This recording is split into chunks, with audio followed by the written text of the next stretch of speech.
Welcome to Jets of Cinema. I'm Brian Gillis. And I'm Stephen Maltmanex. Like most people, we love going to the theater and catching the latest releases. However, it can sadly put a big dent in your wallet. Fortunately, living in the digital age makes the viewing possibilities endless from the comforts of home. Many of these films that you can see right from your couch, we're ashamed to say we miss, despite labeling ourselves cinephiles. So join us as one or both of us cross off a title from our list of shame. It can be an all-time essential classic, Or an underrated piece of cinema that's worth giving a shot. hell, it might just be some trashy film we want the other's opinion on. So sit tight and join us as we pay off our debts, $1 at a time. I mean, it's no secret to anyone that our podcast is kind of done with, or I guess not a stable release. It doesn't have a normal release cycle. There's no everyday Wednesday or Sunday or Monday or Tuesday or Friday or how many other days we wanted to do. But I think it's funny that the last episode we did was a special occasion, correct me if I'm wrong, because a movie I said you'll never be able to see in theater, it came to your theater and you went and saw it with an audience. And here we are, about a year later, or maybe almost 2 years later, actually, and no one can see a movie in theaters. Not everywhere. Pretty much. Some theaters are open. You can go to the home box office, though. Exactly. We picked something on the home box office, the HBO Max, just the week that they announced that their entire 2021 calendar year is going to be available for streaming, day and date. And so we pick one of their quintessential classics that fittingly was actually on the list of this could be on a Debts of Cinema episode if we ever get to it from the beginning. And if you are a fan, welcome back. And if you've never heard before, welcome all the same. I don't know. This one was interesting. It was not at all what I thought it was going to be.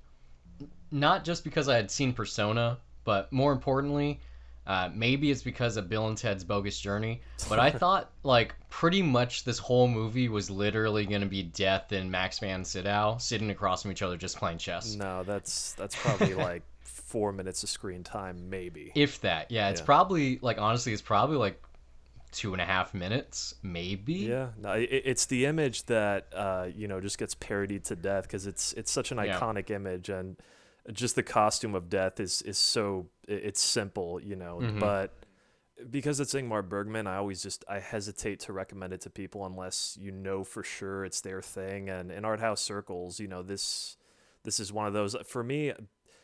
Let me start by putting it this way. This is one of the first, among the first movies that Criterion put out on Blu-ray. So that was a gateway for me, anyway, to get into more of the art house stuff because the more stuff they put out on Blu-ray that you wanted to see look awesome from that era. Yeah, of course. This was among that. And so that was my first Bergman. And then it led to other stuff like Wild Strawberries and The Magician. But I guess what you have to say is more interesting to me because I'd never know how to pitch this movie. I don't even know if I want to pitch it to people. It's just either you see it and you appreciate it or you don't. Well, I don't think this one's that artsy. Like compared to Persona, which I've seen fucking twice, and I'll see it eventually again, but not on my radar. I didn't want to see it the second time, just the way that like film professors especially just like jerk off to it, like, oh my god, it's a filmmaker making a movie about films, and look at this, look at the way the film is projected on the screen, and what is it? Is it about actors? Hipsters need to calm down just a little but bit. This is 57, Persona 66, so yeah, it's 9 years preceding. And at this point in time, Bergman wasn't what he became. He was like, oh, he's a successful filmmaker in his own country. He's made some movies. But then this came out and like Cahiers du Cinema and, all the people, even Americans, were like, oh, fuck, this guy makes movies. He like really makes movies, huh? It's like, oh yeah. No, I mean, this and Wild Strawberries came out the same year. He's a working filmmaker, old school, not like, oh, I'm gonna take 2 years to develop this one thing. He's just like, no, I got this. I'm gonna go and I'm gonna shoot it. Done like deal. Hitchcock. Like I'm just gonna make a movie and make a movie and make a movie. It's not David Fincher where he disappears for like half a decade. And you're like, where'd he go? It's funny because I've seen now just 2 of his flicks.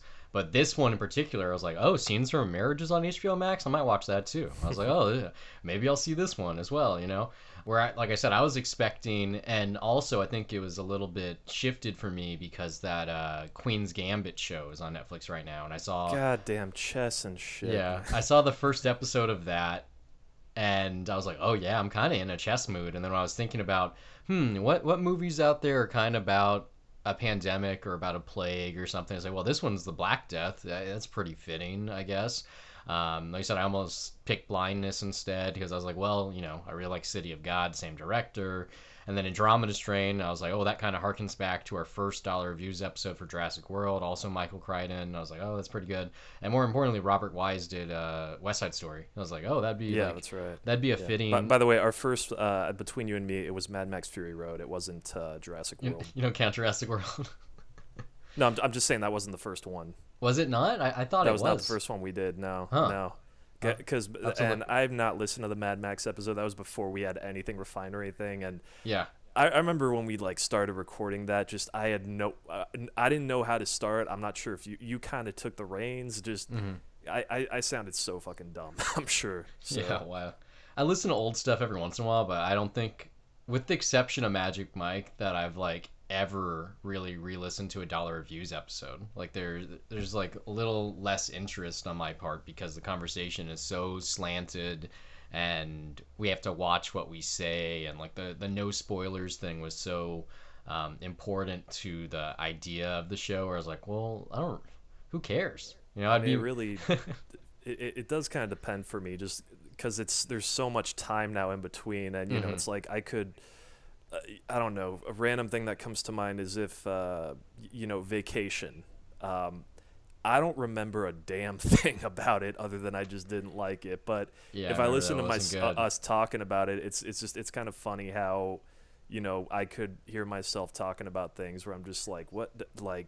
I don't remember that, or it just kind of starts coming back. It is kind of cool that we have that time capsule. So Yeah. just in listening to that and seeing what I actually thought at the time, because views do change and progress, and it's like, oh Yeah, yeah, yeah. it's actually cool seeing what this was.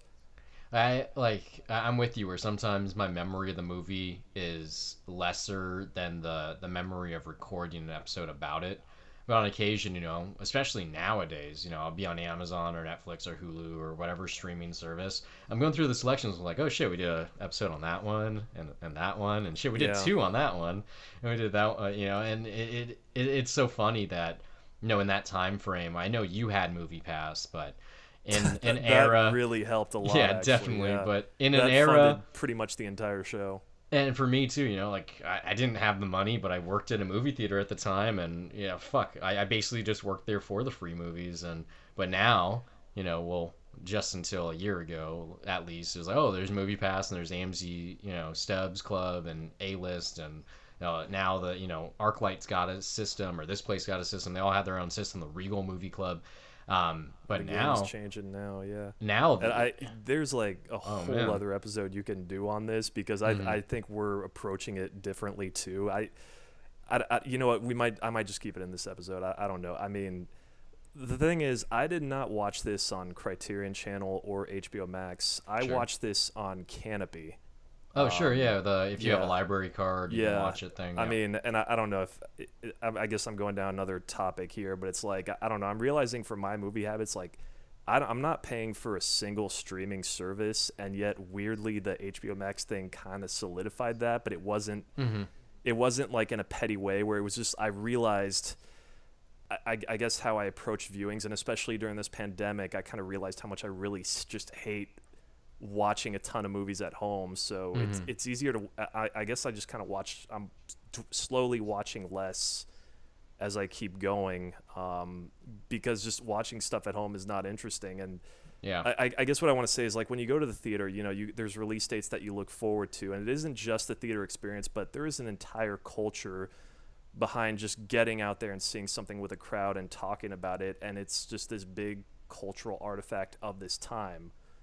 And then if you're in a town with cinephiles and you go to a revival house and you watch something, that's a niche thing where you're sharing an experience with people. But just when it comes to the future of cinema, I'm just like, I don't know, just maybe because it's on the internet for some people, it'll work. I mean, financially, it seems like it will. Like that's where the future's going. But I don't know, man. Just like a culture where there's no social experience with watching something and talking about it just doesn't seem that fun.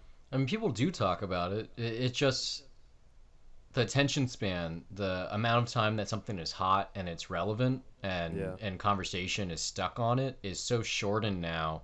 where everyone does a different way, where, it's kind of so unlike Disney for Disney Plus to have, this huge show, The Mandalorian, or even the right stuff, I guess, and for them to actually stick to the HBO system of weekly episodes. So every single week, there's another thing to get excited about and talk about, versus the Netflix or Amazon or Hulu model of, nah, here it is, day one, here's the season, fucking watch it or don't, we don't care, one and done, it's over. And then these streamers have their own original films, like Mank, for instance, which I haven't seen yet, where you're like, oh shit, no, this is like a real movie by real filmmakers that would be in a cinema. It's like it's there on a platform, and I'm just kind of like, oh, I don't have to get to this right away because it's not like it's not going anywhere. So it's like just the hype is not the same, man. Like Wonder Woman coming out Christmas Day. Pretty excited, regardless. I mean, I'm gonna see it, but I would like to go see it in a theater. Yeah, but now I'm just kind of like, well,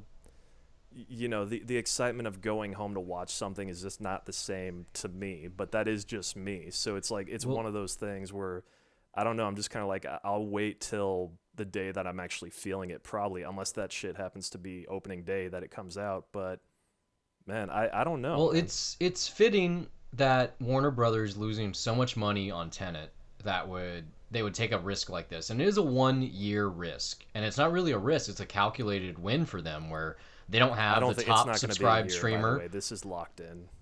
Maybe, but honestly, this fails horribly. But this vaccine, which is already approved in the UK, well, the UK doesn't exist anymore, but it's already approved in London.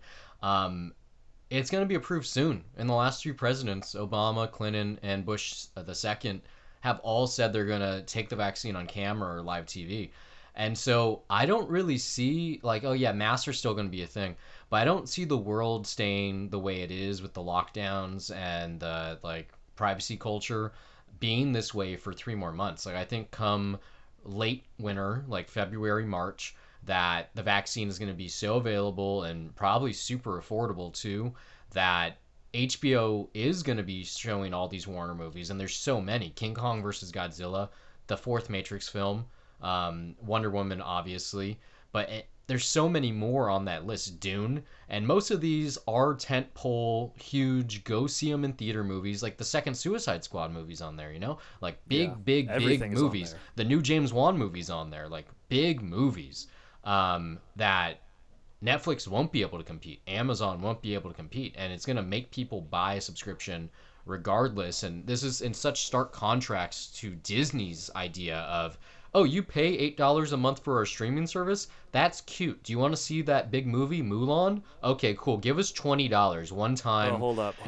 Because my understanding is that they tried that, it didn't work, and they're not going to do that with Soul. They're just going to put it out there. Soul, yes, but if Black Widow doesn't get a theatrical release, they will definitely do the same thing. I guarantee it. The Eternals, whatever else that they have down the line. I don't know. Maybe they might just bump up the price to $15 to compete with HBO Max. Cause probably, but I mean, frankly, it's $7 right now. I mean, it's like kind for $6.99 or $7.99, but it's not really, because there's not really anything on there besides like The Mandalorian. Or, as far as new content. Yeah, new content. Because let's say, like, oh, you've never seen Star Wars. Well, there you go. Every single Star Wars movie. Boom. Like, oh, I've never seen a Marvel movie. Everything except the Hulk and the Sony Spider-Man films, There's so much theatrical, like, legendary stuff in there. But at the same time, if you compare that HBO, or they have a new must-see series every 2 or 3 months.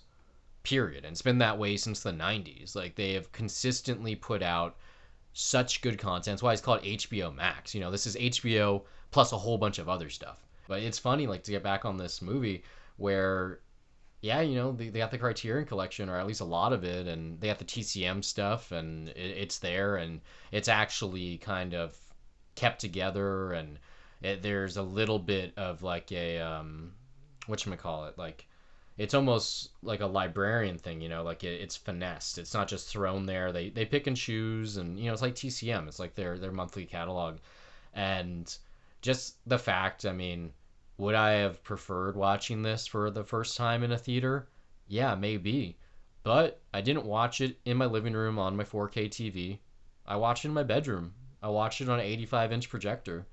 Nice. Was it a theatrical experience? No, it was not the best quality. I didn't buy the nicest projector, But it was dark. There's no light. There's no distractions. There's no one on a cell phone.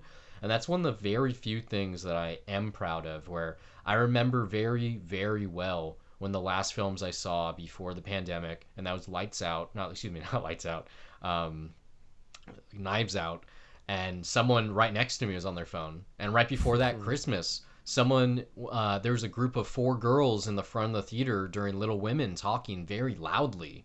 Like, I had several You have the very, worst experiences, I man. do, I Yeah, really do, but I've had several very not great theater going experiences right at the tail end of it being a thing that we could do. And I'm almost, I wouldn't say happy, because I mean, if you look at my letterbox history, I don't watch anything anymore. I watch maybe one movie a month, maybe two at the most, three if I'm lucky, and part of that is that I work a lot. I have a full-time job now, but more of it is like you said, where I don't really, I'm not excited about watching stuff at home. It's not about the yeah. chair, it's not about the experience. It's just the idea of this is out right now. I saw a trailer for it. I don't know how long it's going to be playing, but I should see it before it's gone. And even when they take things off of streamers, it's like, well, okay, well, I'll rent it, I guess, or Yeah, something. I mean, It's I don't like, know. It's the enjoyment of the form is not dead for me, but it's like I feel like I might be hypocritically saying this because I'm like, oh yeah, I'm gonna watch less and less, and it's like, oh, yeah, Letterbox last month, yeah. I still watched 20 movies, If I feel But extreme, I actually most of the time wear literally orange glasses. Like you can get, I buy them on Amazon. I have like four pairs. They're UVEX. They're made by 3M. They are literally meant for construction sites. I wear those, I'd say 80% of the time. Like lights hurt my eyes so much where I had to buy a projector for my bedroom. Like I do not allow phones in my bedroom. The idea of putting a TV in there, it just projected light is not the same as reflective light. When you're looking at a light source and what that does to your eyes, it's so unnatural. It's like staring at the sun almost, you yeah, know? yeah, It and so seeing a projected image instead, it's not you're not looking at light. You're seeing a shadow. And then especially if you're watching something in black and white and like more importantly, like this film, it's almost like another realm. And like where this film takes place is actually, I thought it was kind of funny where in a certain way you could kind of see this as like a bit of a spiritual successor to Kingdom of Heaven. Like because if it's the one of Crusades. yeah, Yeah, if like some guy on that journey who met Orlando Bloom was like, oh, okay, I'm going back home now, and then they showed up at their doorstep and they're like, what the fuck happened to our country? Why are people dying? Like, by the way, that jump scare when you see the guy with they no got you. face, it didn't get me, but I was like, holy shit, there's a fucking jump scare in this movie. Oh yeah, no, It, I mean like, it's good. It sets the it's pretty stakes. good. I mean like Yeah. there's. I guess I'm numb to it because I've seen it so many times, but I like the balance between just the humor in this movie and just like the seriousness of it. Of just, Mm-hmm. even though, God, I keep, I got like the character names like I don't know the it's like character names. I You read them got and I'll Max mess Van them up. Sydow, Yeah, and you got his and then squire, and then you have the I keep actors wanting to troupe, say Jans or and Johns, and I'm gonna it, screw it it's up. it's But like even though they don't like each other, there's still like that comedic banter between them, and mhm. even when they're going in a situation where they know that they're fucked, it's like, yeah, oh, did he say anything? No, not really, but well, kinda. He was very clear on what was going on. I'm paraphrasing it Yeah, of badly, course, yeah, but but I mean you get what I'm saying, who the right? characters are is more important than what the characters are is more important than who the characters are. You got Yeah, your leading man in the game of death, the chess game. You got your knight, you got his squire, you have the comedy troupe, and then you have the director of that group, the blacksmith and his wife. I mean, that's pretty much it. And then the randoms that there's show a up. lot of colorful characters and Yeah. like plot lines to juggle around, and even then, I don't know if I can tell you what the real point of it is all, but I do like how all those stories wrap I don't up. think there is a point. I think this is kind of film where it's just what was this time like? What was this point in history like? It's just kind of like a snapshot of history that there isn't much recording of, and it's still vastly more dreadful than the current state of the world is, because the mortality rate, wow, this virus is horrible. And mind you, someone I know a relative of theirs literally just passed away yesterday from it. Like, it is killing Oh people, man. but it's not, what they show in this film. It's not hideous boils and Yeah. people eating their skin and hundreds, if not millions, of thousands of people just But there dying. are Like, things there are aspects to it too where it's like there's the people that see the seriousness of it, and then there's also kind of the naysayers, like even the Squire is like, what's with all this modern doom and gloom talk? Like, do yeah. people really believe the shit while they see all these I want to call them sinners or infected people as they're whipping themselves? That's never been clear to me what to Well, call them. I guess they're I guess they all have it, they're flogging right? themselves. I don't think any of Yeah. them have it actually, or Well, I maybe mean, they they're do. But using there's a very very small piece of exposition when the Squire goes to that like church or whatever you will, and the Mhm. painter is inscribing on the walls all of like the stories and oh yeah, people like the It's basically foreshadowing the entire yeah. movie though, and everything that you're Yeah, gonna because see. he explains the floggers, and he says, it's a very important line where he's like, oh yeah, like the doom and gloom stuff, the scary stuff, the devil stuff, people like that Yeah. more than they like the comedy. Like, people like Well, I that mean, more than they like, yeah, the pretty pictures. That's the that stuff also that kind of wins. that's also the movie sort of telling you what it's doing, which it kind of does that several times. Like it's cool when he's talking to the artist. Hmm. Like, and he's like, oh, why are you painting doom and gloom? Why not something more happy that people will like? But then and they have this whole conversation, but then you kind of bounce back with the actors as they're going to go into town and do their act, and then uh, I'm butchering the name. Yoff, he's suggesting that, like, yeah, oh, why don't we do like something kind of fun and sexy and funny that people like? And then the director is Yeah, like, he no, comes people out hate that. Like, with the they're both skull saying, mask on. yeah, Yeah, and they're each saying like the exact opposite thing, and I guess maybe it's in a way of like commenting that you even get to the performance out in the street and they're just all heckling the actors on stage, and it's kind of this movie's way of commenting that, what, the audience just doesn't know what the fuck they want, and the artists are just going to do whatever they do, and they're going to get criticized for it anyway. For a movie like this, though, I imagine that that's the case, especially if you're in art house territory and you're going to polarize a ton of people. That's kind of a direct way of commenting on that, which Bergman does that in other works. Like, I've only seen like 10 of his movies. He's got like 70, but you've seen Persona. It's common that he has characters that are actors or performers of some sort, sure, yeah. and then the relationship that they have with the audience is relevant to whatever the story is. Well, I think it's super relevant in this one though, because a lot of I mean, it's not the main point. I mean, you got the chess game, you have the Yeah. knight and the squire return from the Crusades and come to terms with that, and why was their journey even happening, and you meet the person who told them to go on the journey, and look at him now, he's a horrible person, he's a thief, he's a grave robber, and then And you even ultimately, see him yeah, like in practice in the bar where he's able to just put thoughts into people's minds. He's just like, hey, this guy's an actor. Your wife ran with an actor, right? You should kill this yeah. guy. Well, even Like, better than that though, he gets his just desserts. He gets the oh plague. He yeah, ends no, up. I love that shot. Just like it's probably like the one like, oh shit, badass moment in the movie where the Squire just like, does the perfect cut. Like, the image itself, you feel it. If this movie was made today, Oh, there you would would be see like some it. sort of gushy Yeah. flesh Oh yeah. sound. But like, no, you see blood coming out like of his hands as he covers his eyes. It's like, yeah, the image is there. If there was a sound, then that would be way more intense. But damn, it's like, it's a pretty badass moment. I mean, I liked a lot of the movie.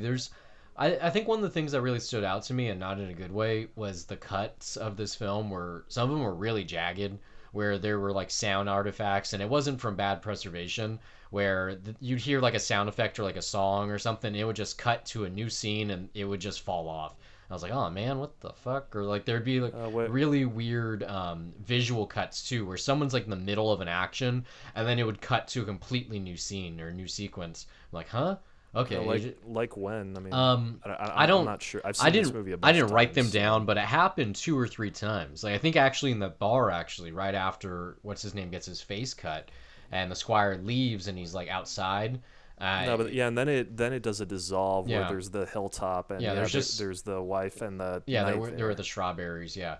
there's some weird audio. I mean, it's okay. It's an older film. It wasn't a studio film to be Yeah. precise. It's an artsy And you got film. to preserve it, It, yeah. like I'm not gonna say it's a bad film because of these things. I'm not gonna say it's a bad film at all. But some of those elements of like just bad editing like stuck out to me. I was like, huh, that's weird. Like I mean, you take it with a grain of salt too, or a grain of sand, because this is one of those, oh, it's the best film ever made kind of films. Like, it is heralded as one of them.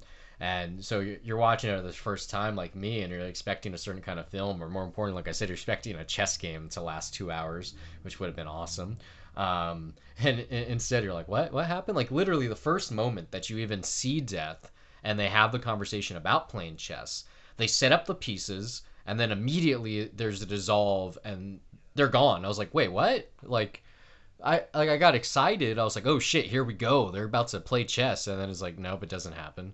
I was like, There's huh? no like deep conversation or anything. I mean, well, you get moments like the confession, and like Death is Yeah, the very confession is pretty sneaky with good. that. But Yeah. you know how the best like horror movies or monster movies, you kind of don't see that much of the monster to begin with. That's that Like in the Jaws. same way. The same rule kind of passes here, where Death is just a dude casually. He's not scary. He's just kind of Yeah, doing his job. he's behind the scenes, Yeah. just kind of there. Like I Well, mean, he's except when he playing a cuts game down the because he's tree. bored and he's interested, and he's also kind of fucking around, just like getting information through the confession. But yeah, I mean, like Death himself is funny. Even then, like I don't want to say cocky, but he's very confident. I had a thought though, this time as I was watching it. Just because I'd seen this before, like I kind of realized I don't think that the stakes of the match ever mattered, because the knight No. says, you know what?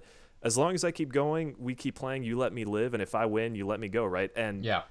he doesn't answer at all. He just kind of picks a piece, and I mean, basically, yeah, like whatever happens, no matter what, he will die, and he's got this chance to kind of sort his stuff out and figure out what he's going for. But just thinking about that, like, just made Death a lot more interesting to me, where it's just like, yeah, I'm just doing this because I want to. It doesn't matter what you do, this is going to happen anyway, and screw it, let's just have fun with it and see where it goes. Death as a character in any media is just a interesting idea. Like, it doesn't matter if it's the fucking super silly Norm Macdonald Grim Reaper on Family Guy, or it's William Sadler's death in Bill and Ted's Bogus Journey, which is 100% a parody or homage to this, like down to Mm-hmm. the let's play a game. And I haven't seen the new Bill and Ted. I will soon, but like, first he loses at chess. Well, let's play checkers. Let's play Connect Four. Let's play and he literally loses every single game that exists. He's like, well, best 2 out of 3, best 3 out of 5. Like, he goes down and. But even if you like look at something that's more heralded, like the Sandman Library by Neil Gaiman, and Death in that is Dream's sister, and her role and what she does, and she got her own stuff, her own series, and her own comic books too. But like who she is, and like just the idea of the personification of like a part of life is just really interesting. Where it was even apparent in like Greek mythology, that if you look at Western religion in particular, there's no character. Like, there is, like, yeah, the Grim Reaper is an idea, but I think if anything, that's like kind of like a pagan drawback, or like something that's still kind of like there, like Halloween, where it's not in the Yeah, Bible. That there is no death. Like, just some image or just figure that's supposed to be spooky, right? uh huh. Like the painting of Death is scarier than Death as you see him in the physical manifestation in the movie that you see. Yeah, I mean, he's not a scary Yeah. guy. Does he have No. very white makeup? Yeah. Does he have the hood on? Yeah. Like, is he very like kind of sadistic? I mean, it comes with the territory, but like him cutting down the tree, which like that whole sequence, I think I'd seen that sequence before. Like, it seemed, I don't know, it just seemed like something I'd seen before. Number one, it seemed very Shakespearean, like kind of like a Midsummer Night's Dream, like super whimsical while being serious, and like involving like other earthly realm characters, not humans. But then it also kind of seemed like the Twilight Zone a little bit, where he's like, oh, are you gonna, when they have the confession scene, he's like, oh, are you gonna be taking them through the forest? He's like, huh, what are you talking about? Oh yeah, I told you what my move was gonna be, and just the whole way the serious actor, quote unquote, kills himself and then actually, ends up dying. Which I Um, mean, I don't know. I guess I'd get into weird logistics. I think he only dies because it's funny. Like, what has he actually done to die? Did he have the plague or something? he didn't have a reason to die. I mean, Yeah, it's just I guess I think it was just raising the committed a stakes. sin, right? No, I don't think it has anything to do with that. I think it literally was just death didn't have until that point in the film, like death wasn't really an ominous presence. It's like, okay, yeah, there's this guy and he said someone's gonna die, and Maybe that's fair. there's Yeah. a game they're playing, but he was just a character, and then once he kills him, like the rest, or once he dies, he doesn't necessarily kill him per se. It's, this isn't Final Destination, but I guess kind of he does. Up until that point though, he's just a character, and then once that happens, and there's only about another 40 minutes or less after that death, where you're like, oh no, this guy's like kind of serious, and like all the way to that final shot of almost all the main characters holding hands, like walking on the mountainside.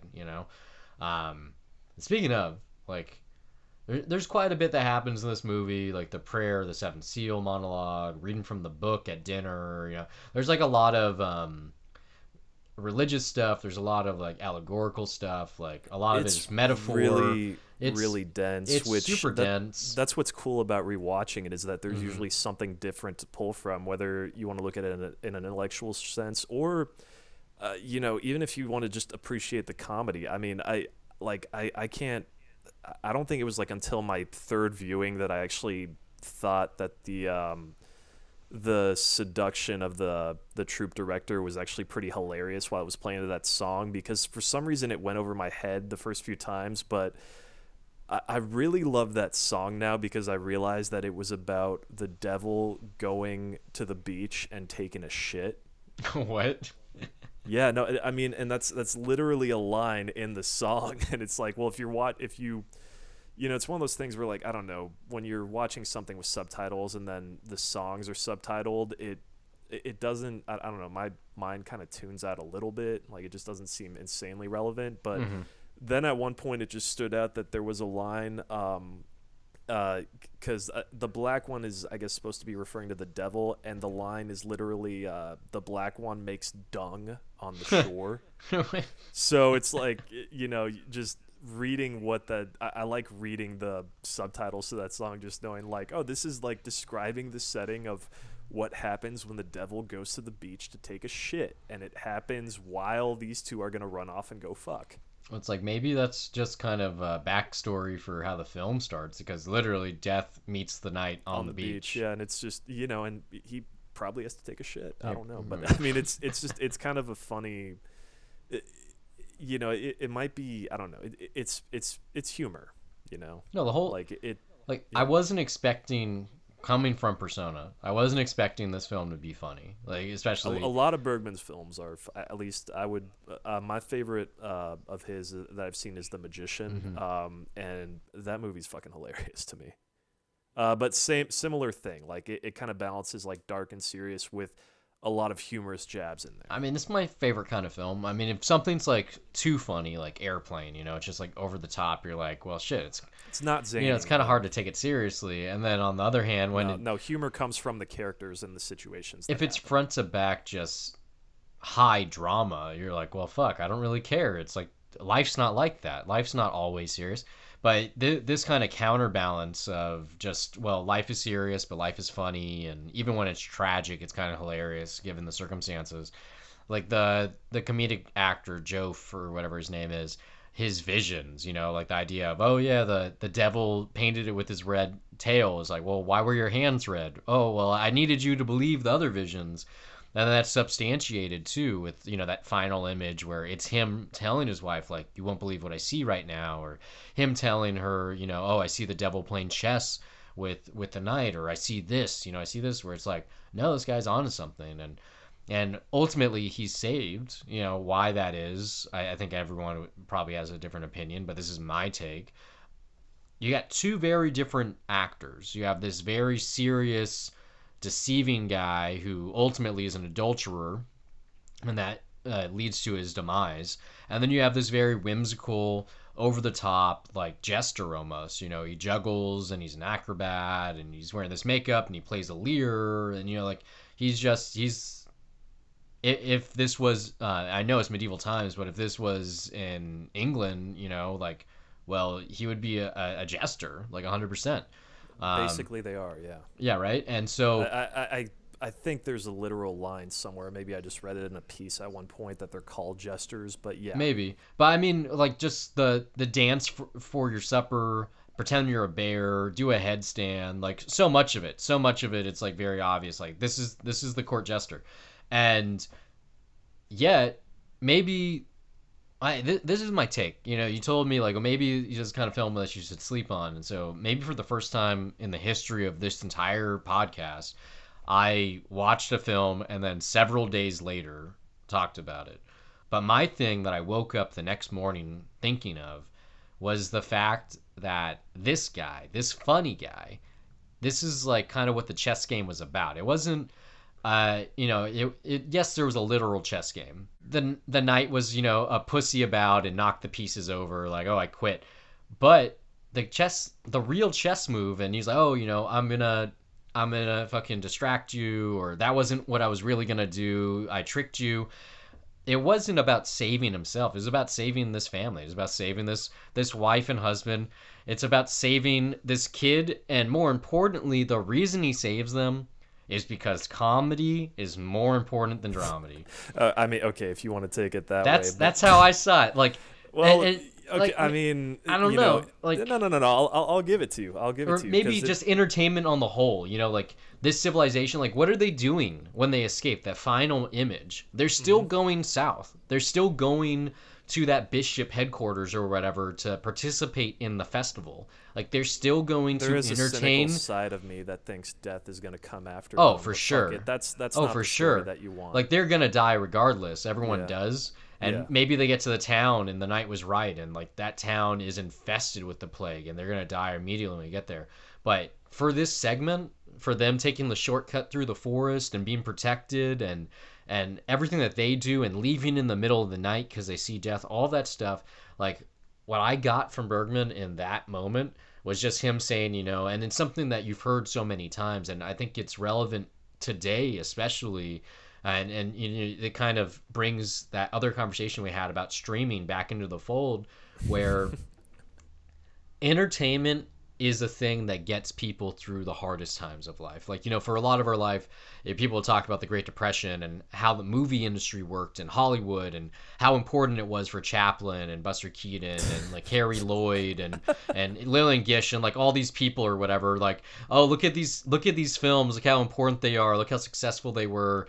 Like, thank God that they made movies, because it took people out of this hard time. Like, you could go escape, you could get this hour and a half of entertainment.